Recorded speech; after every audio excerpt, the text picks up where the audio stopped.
Halo guys, selamat datang kembali di channel Irfan Akbar 67. Dalam video kali ini gue mau bahas anime Mushoku Tensei. Dalam video ini gue tuh mau bahas lanjutan anime Mushoku Tensei berdasarkan light novel volume 4. Video ini adalah part 2 dari pembahasan volume 4. Tentunya video ini adalah kelanjutan dari video sebelumnya. Jadi buat kalian yang belum nonton video pembahasan yang sebelumnya, kalian tuh bisa nonton videonya terlebih dahulu.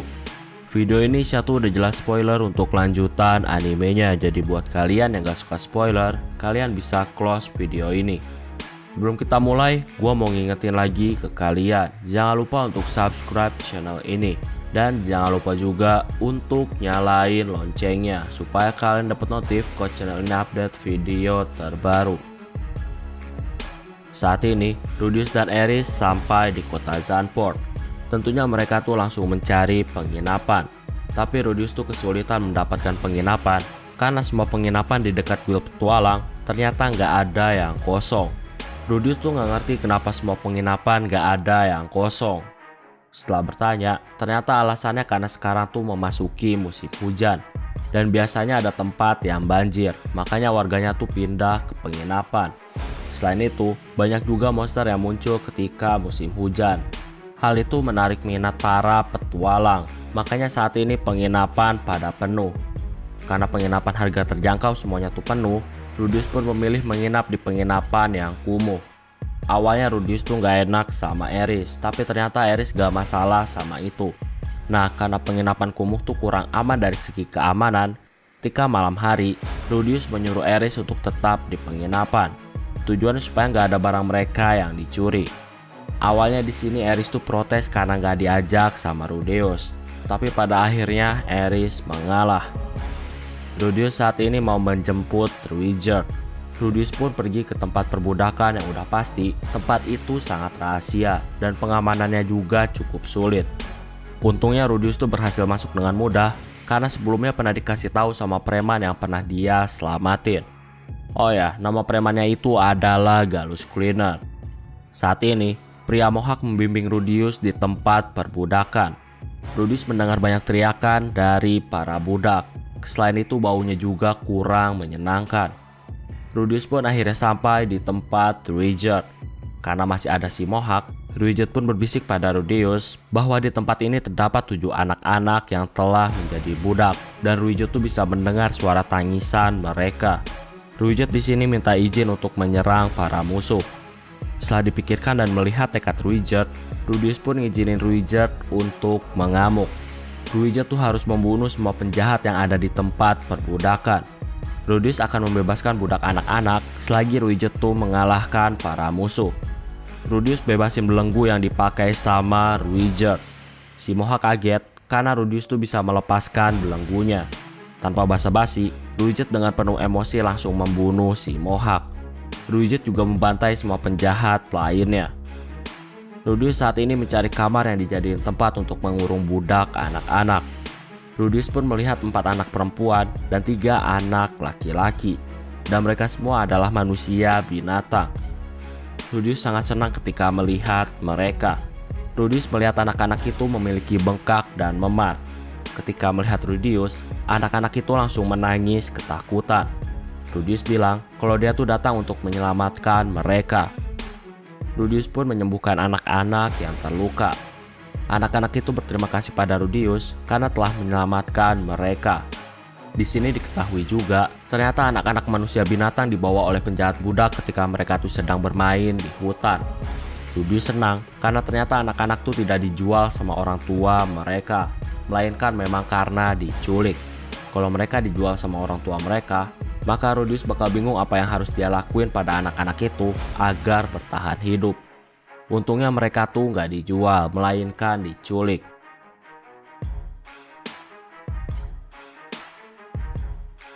Gak lama, muncullah Ruijerd yang udah membereskan para penjahat.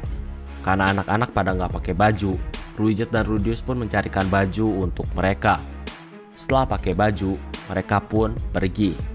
Gak lama ada seorang anak perempuan yang meminta Rudeus untuk bebasin seekor anjing yang masih belum diselamatin. Karena anak itu meminta dengan wajah putus asa, Rudeus bilang kalau dia tuh bakal menyelamatkan anjing itu. Rudius menyuruh Ruijerd untuk membawa anak-anak ke kota. Setelah berpisah, Rudius melihat anjing yang terlihat lesu ada di dalam lingkaran sihir. Singkatnya, Rudius bebasin anjing itu dari lingkaran sihir.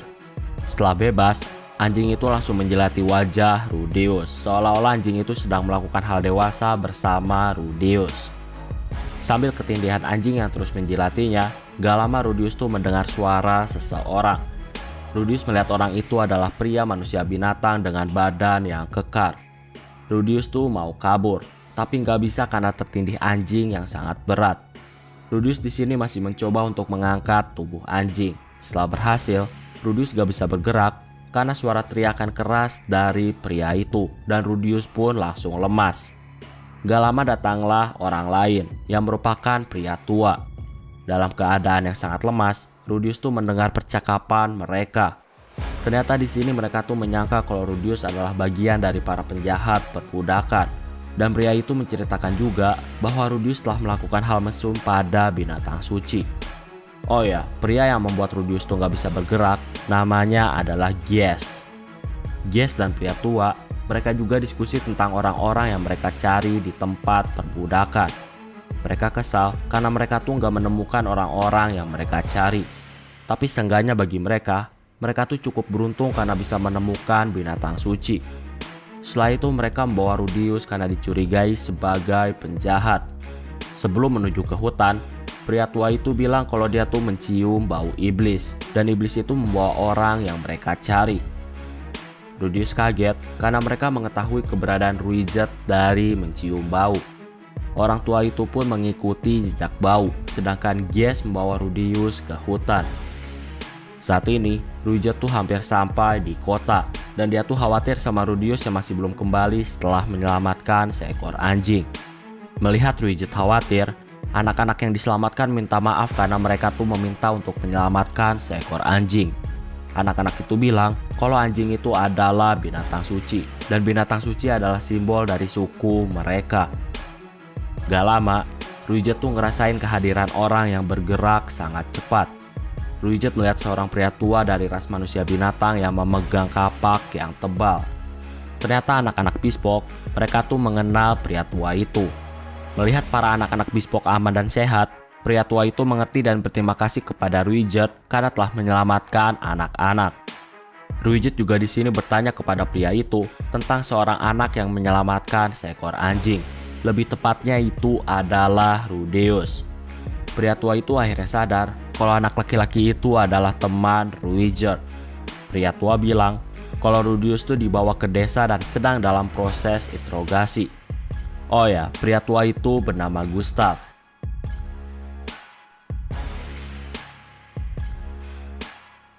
Saat ini, Rudius tuh dalam kondisi digendong sama Gies. Rudius tuh melihat kondisi sekitar. Gies pun melucuti pakaian Rudius. Rudius gak ngerti kenapa dia tuh ditelanjangi. Setelah ditelanjangi, Rudius dipenjara. Seharian Rudius tuh dibiarkan di dalam penjara, dan gak lama muncullah seorang manusia binatang perempuan. Rudius di sini bilang kalau dia tuh hanya dituduh, tapi wanita itu gak mau dengerin omongannya Rudius. Wanita itu juga langsung menyiram Rudius dengan air. Setelah itu wanita itu pun pergi. Rudius langsung menghangatkan diri supaya dia tuh gak masuk angin. Singkatnya, Rudius sudah dipenjara selama 2 hari. Dan dia tuh heran kenapa Ruijerd masih belum datang untuk menyelamatkan Rudius. Rudius di sini masih terus berpikir, dan itu hanya membuatnya khawatir pada Ruijerd dan Eris. Rudius pun membuat rencana pelarian. Sore hari, ketika dia udah makan, Rudius pakai sihir untuk menidurkan para penjaga. Setelah itu Rudius membuka penjara pakai kunci.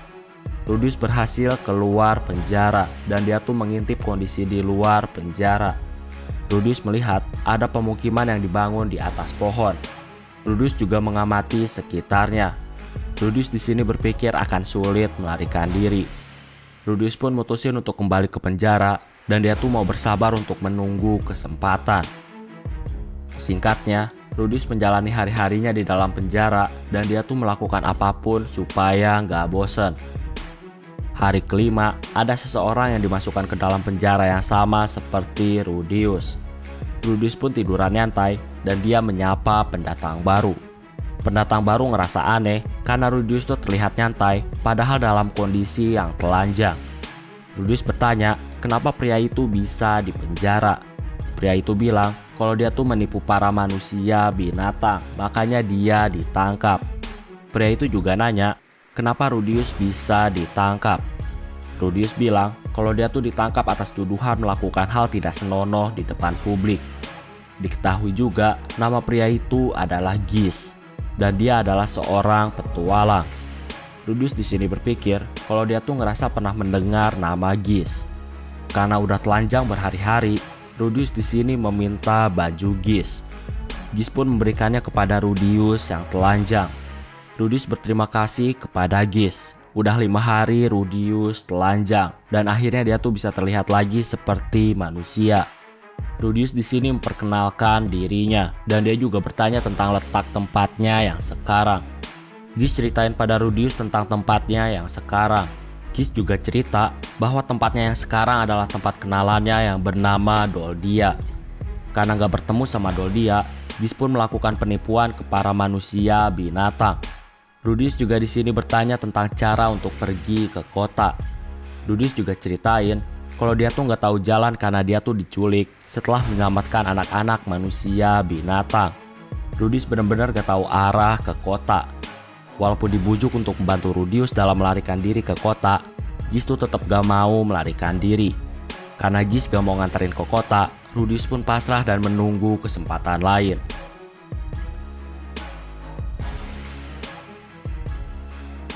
Sekarang adalah hari ke-7. Di sini Rudius penasaran apakah ada penjara lain selain di tempatnya yang sekarang. Gish bilang kalau ada penjahat biasanya mereka tuh ditangkap dan dibawa ke Zandpoort. Itu artinya masalah Rudius dan Gish saat ini bukanlah masalah serius bagi ras Bespoke. Makanya mereka tuh cuma dipenjara di desa. Gak lama Rudius melihat ada serangga di baju milik Gish yang saat ini lagi dia pakai. Gish bilang kalau dia udah lama belum mencuci baju itu. Rudius pun mencuci baju itu pakai sihirnya. Gish kagum karena Rudius tuh bisa pakai sihir tanpa mantra. Setelah banyak mengobrol, mereka menyadari ada keributan di luar dan mereka juga merasakan hawa yang panas. Setelah diselidiki, ternyata hutan terbakar. Melihat itu, Rudius langsung buka penjaranya dan dia tuh mau manfaatin itu untuk kabur. Rudius dan Gish pun keluar penjara dan mereka merasakan panas luar biasa di hutan. Karena hutannya kebakaran, Gish tuh jadi gak tahu arah untuk menuju ke Zandpoort. Gak lama, mereka tuh melihat anak kecil Bespoke yang berjalan terhuyung-huyung dan anak itu kesulitan bernapas. Rudius pun mutusin untuk menyelamatkan anak itu dan dia mau membawanya ke pusat kota. Rudius perhatikan sekitar bahwa para Bespoke sedang panik dan ketakutan. Rudius juga di sini melihat ada manusia melakukan penyerangan terhadap ras Bespoke. Gish bilang kalau kebakaran hutan kemungkinan dilakuin sama para manusia. Rudius melihat betapa kejamnya dan menjijikannya manusia. Gish bertanya tentang keputusan Rudius. Rudius bilang kalau dia tuh ada di sisi para Bespoke. Rudius ngeluarin sihir tingkat lanjut dan dia tuh menciptakan hujan yang deras. Dalam beberapa detik, daerah itu langsung banjir. Beberapa manusia sadar tentang pelaku yang telah membuat banjir. Dan saat ini mereka tuh mau menyerang Rudius. Tapi Rudius langsung membuat lumpur sehingga mereka tuh sulit berpijak. Gish selalu kagum sama sihir-sihir yang dikeluarin sama Rudius. Salah satu Bespoke, dia tuh mengucapkan terima kasih kepada Rudius. Dan dia meminta bantuan supaya Rudius ikut membantu menyelamatkan anak-anak dari manusia. Rudius pun bersama pasukan Bespoke mulai melakukan pembebasan terhadap anak-anak. Gak lama, Rudius kaget ternyata ada Gallus. Lebih tepatnya pria yang membantu Rudius dalam menyelundupkan Rudius di kapal. Gallus bilang kalau dia tuh dari awal merencanakan hal ini. Rudius di sini masih gak ngerti. Rudius disuruh sama Gallus untuk bebasin budak Bespoke karena akan memberikan masalah bagi Gallus.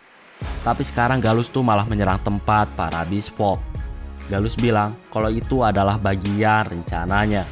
Gallus sengaja memancing supaya para prajurit kuat Bespoke pergi untuk menyelamatkan budak yang diselamatkan Rudeus. Dan setelah itu, Gallus pun bisa mengambil budak lebih banyak lagi. Rudeus kesal karena Gallus tuh manfaatin dia sekaligus mengkhianati teman-temannya. Gallus menyuruh Rudeus untuk melepaskan budak yang udah ditangkap sama teman-temannya. Dan ketika teman-temannya mati, Gallus pergi ke tempat para Bespoke untuk dapetin banyak budak. Di sini, Gallus mengajak pemimpin party Ruijerd untuk bergabung dengannya. Jadi di sini Gallus tuh nggak tahu nama Rudeus dan dia tuh kenalnya dengan sebutan pemimpin party. Tapi di sini Rudeus bilang kalau dia tuh bukanlah pemimpin party, melainkan dia adalah Ruijerd.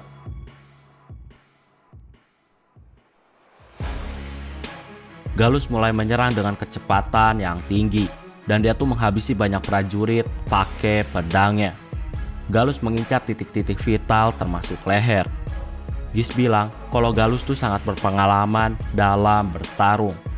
Rudeus berpikir kalau Gallus ada di tingkat yang sama seperti Ruijerd. Gallus mengambil Sandra dan dia pun mau pergi. Tapi sayangnya tangan dia yang lagi pegang pedang langsung digigit sama binatang suci. Lebih tepatnya adalah anjing yang diselamatkan sama Rudeus. Melihat ada kesempatan, Rudeus tuh langsung refleks pakai sihirnya supaya Sandra terbebas. Gallus di sini sangat marah. Gallus berpikir kalau anjing itu adalah jebakan yang dipakai sama Rudeus. Gis bilang karena Gallus bisa gaya pedang Dewa Utara, maka Gis punya sesuatu yang mungkin bisa mengalahkan Gallus. Tapi dia tuh butuh waktu yang tepat untuk melakukan rencananya. Rudeus pun percaya sama rencana Gis. Rudeus saat ini berhadapan sama Gallus. Anjing besar juga menuju ke arah Gallus. Gallus mau menebas anjing itu dari arah bawah. Rudeus membuat ledakan sebelum Gallus menyerang. Gallus pun langsung berguling dan dia pun langsung menebas Rudeus dari bawah. Rudeus di sini melihat masa depan dan dia berhasil menghindari serangan Gallus. Gallus kaget karena Rudeus bisa merespon dengan cara menghindarinya. Tapi nggak lama, Gallus menebas Rudeus dari atas sampai bawah.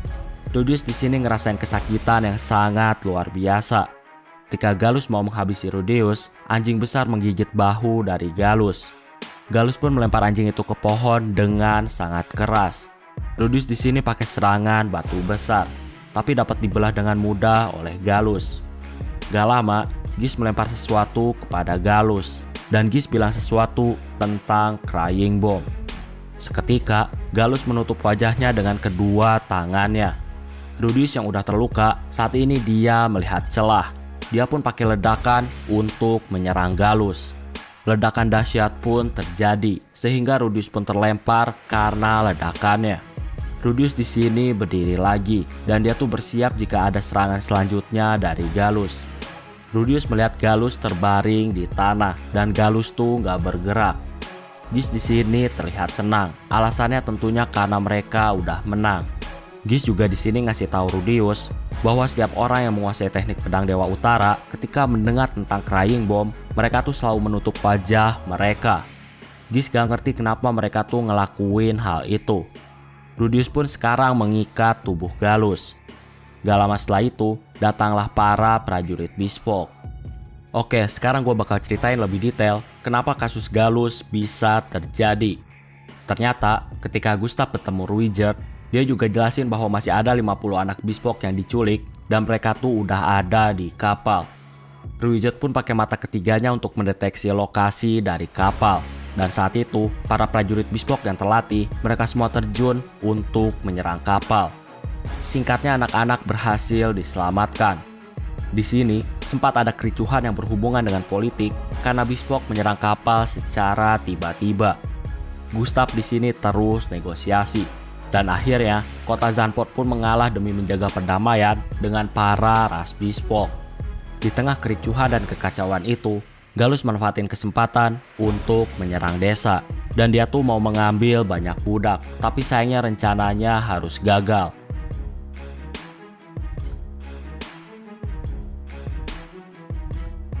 Rudeus saat ini dianggap sebagai pahlawan desa Bespoke.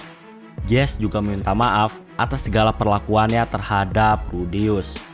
Sedangkan Eris di sini terlihat sangat marah karena Rudeus tuh nggak ngasih tahu kepada dia tentang apa yang telah terjadi. Tapi setelah itu mereka pun berbaikan.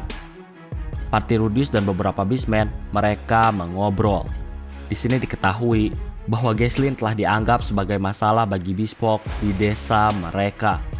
Ketika kecil, Ghislaine tuh banyak melakukan perbuatan tercela. Karena Gies di sini mulai menjelek-jelekan tentang Ghislaine, Eris pun di sini sangat marah. Emosinya meluap-luap sampai dia nggak sadar kalau dia telah mengeluarkan air mata. Eris bilang kalau Ghislaine adalah sosok yang sangat luar biasa. Ghislaine adalah orang baik yang selalu membantunya. Gies di sini heran, ternyata ada orang yang sangat menghormati Ghislaine.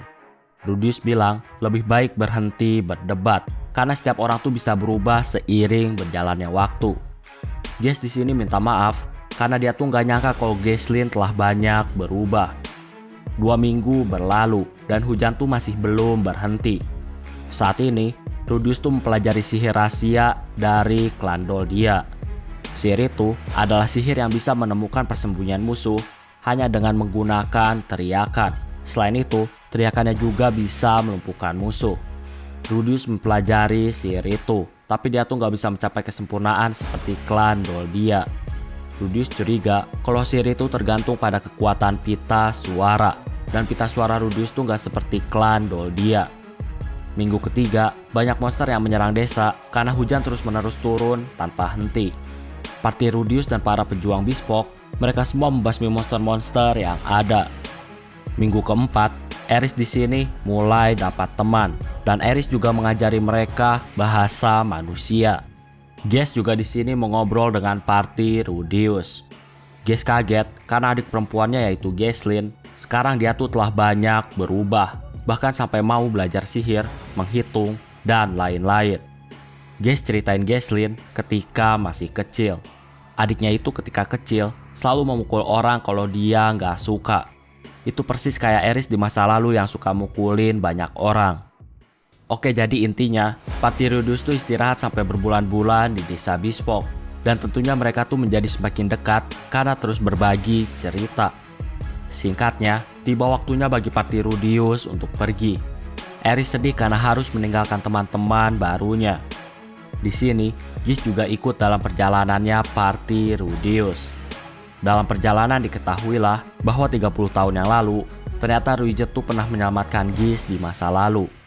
Tepatnya saat itu, ketika Gies masih menjadi petualang pemula. Saat itu, Gies diserang oleh monster dan dia tuh hampir mati. Untungnya ada Ruijerd yang nyelamatin dia. Ketika di perjalanan juga, Gies memasak untuk Party Rudius dan Eris tuh di sini meminta untuk diajarin memasak. Sayangnya, Gies gak mau. Gies bilang kalau Eris tuh berbakat dalam hal pedang, jadi gak perlu memasak dan biarkan orang lainlah yang memasak. Selain itu, Gies juga gak mau lagi untuk mengajarkan orang untuk memasak.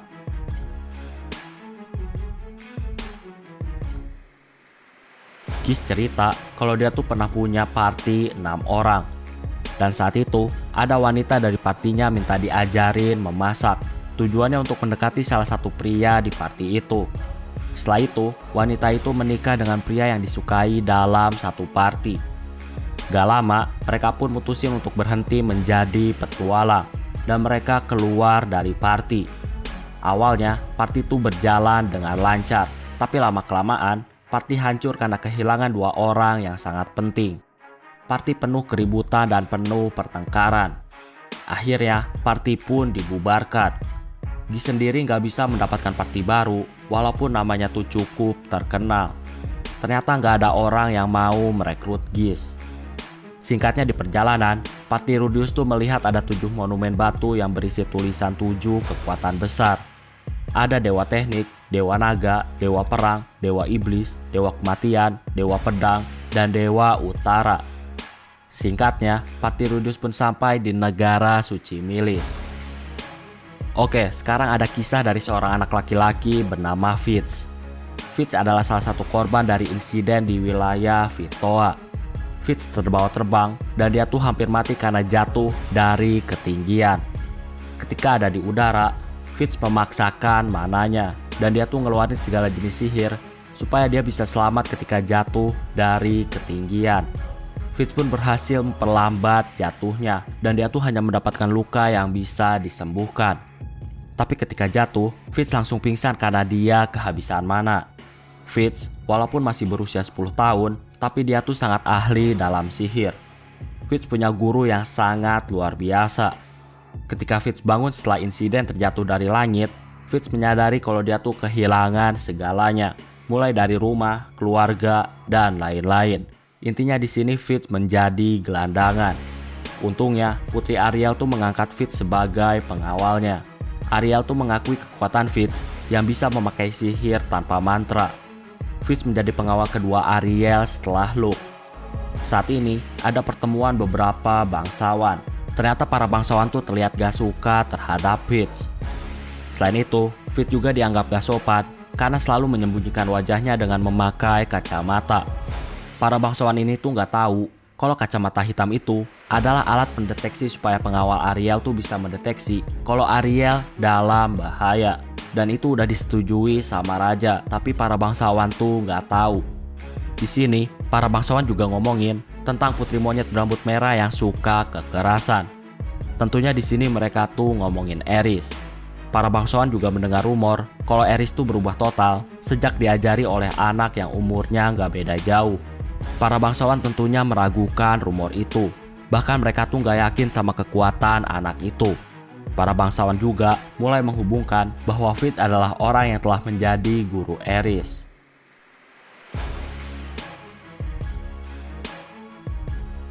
Saat ini, Ariel bertemu dengan ayah Luke, yaitu Philemon. Mereka diskusi tentang cara menaikkan reputasi Ariel di mata para bangsawan. Walaupun Ariel ini sangat merakyat dan dikenal oleh rakyat, tapi Ariel ini gak punya dukungan dari bangsawan. Mereka pun membuat perserikatan kesatria, penyihir, pengawal istana, dan pengawal kota untuk berada di pihak mereka. Saat ini, militer gak dihargai di negara Asura. Negara Asura ini gak pernah ada konflik, sehingga gaji para militer sangat kecil dan gak dihargai.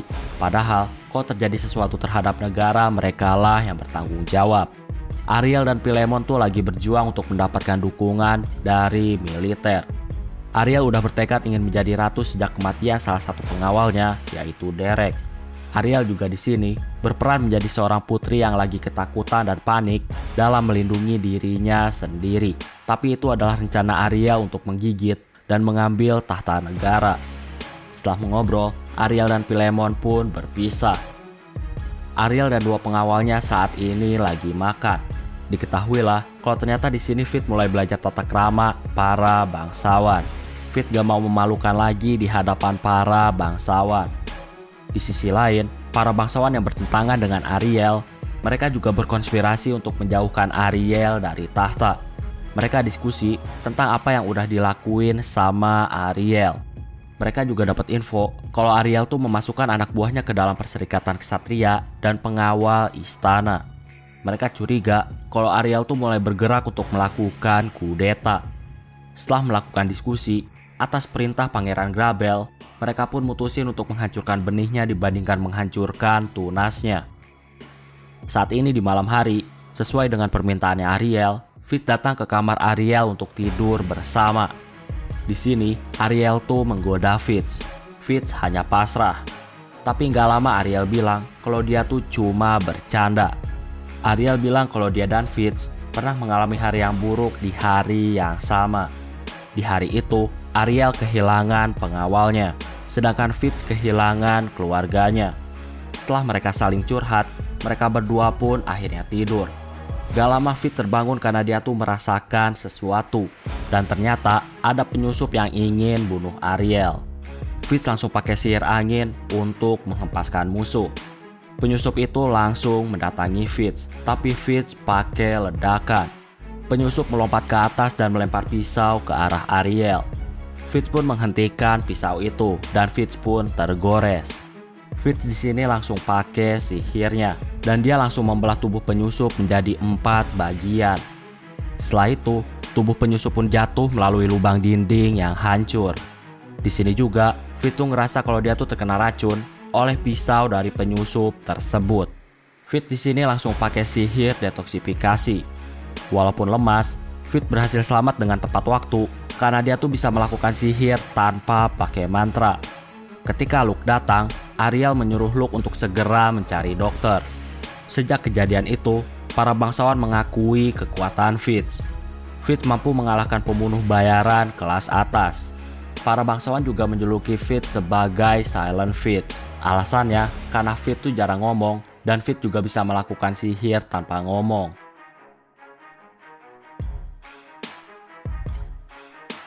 Nah, itulah untuk pembahasan video kali ini. Jadi di sini gua tuh cuma merangkum cerita. Kalau kalian mau lebih detail, kalian tuh bisa baca novelnya sendiri. Oke, kayaknya cukup untuk video pembahasan kali ini. Terima kasih karena udah nonton video ini sampai habis. Jangan lupa untuk subscribe, like, dan yang paling penting adalah jangan lupa untuk share video ini ke teman-teman kalian. Sampai bertemu kembali di video-video selanjutnya. Terima kasih.